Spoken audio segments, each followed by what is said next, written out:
윤석열 정부 들어 더불어민주당은 29차례에 걸쳐서 줄 탄핵을 강행했습니다. 탄핵 사유는 민주당 돈봉투 사건을 수사했다는 이유부터 이재명 대표를 째려봤다는 이유까지 하나같이 허접하기 짝이 없는 것들이었습니다. 그 결과 헌재가 지금까지 결정을 한 탄핵 사건은 하나같이 모두 기각으로 결론이 났습니다. 그런데도 민주당은 반성은커녕 최상목 권한대행, 심우정 검찰총장 등에 대한 탄핵까지 입에 올리고 있는 상황입니다. 그래서 저는 29번의 탄핵 소추에 얼마의 예산이 쓰였는지, 어떤 변호사를 대리인으로 선임했는지, 어떤 조건으로 수임료를 지불했는지 이런 자료 제출을 요구했습니다. 국회법에 따른 지극히 정당하고 명확한 질문이었습니다. 하지만 국회 사무처와 법제사법위원회는 무엇이 캥기는지 답변을 미루다가 연도별 집행액 수준의 뜬구름 잡는 수치만 제출했습니다. 민주당은 탄핵을 강행할 때마다 정당한 탄핵이라고 강조해 왔습니다.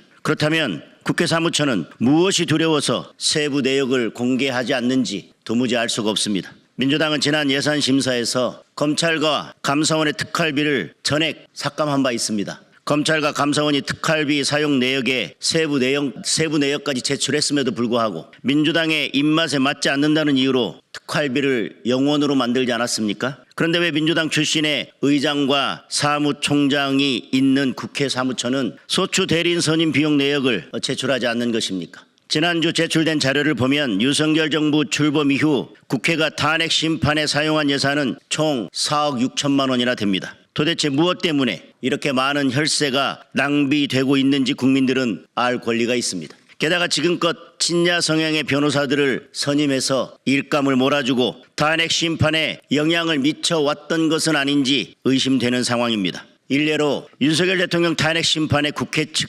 변호인단에는 정계선 헌법재판관 남편이 사실상 대표 변호사로 있는 공감 소속 김희수 변호사가 포함되어 있어서 탄핵 심판 왜곡에 대한 우려가 제기되고 있습니다. 이제라도 떳떳하다면 구체적인 예산 집행 내역과 변호사 선임 내역 그리고 수임료 지급 조건 등을 투명하게 공개하면 될 일입니다. 민주당 출신이 사무총장을 맡고 있다고 해서 국회 사무처가 민주당과 이재명 대표의 눈치를 보느라 국민의 등 돌리는 일은 없기를 바랍니다. 국회 사무처가 충실한 답변을 내놓기를 다시 한번 촉구합니다. 이상입니다.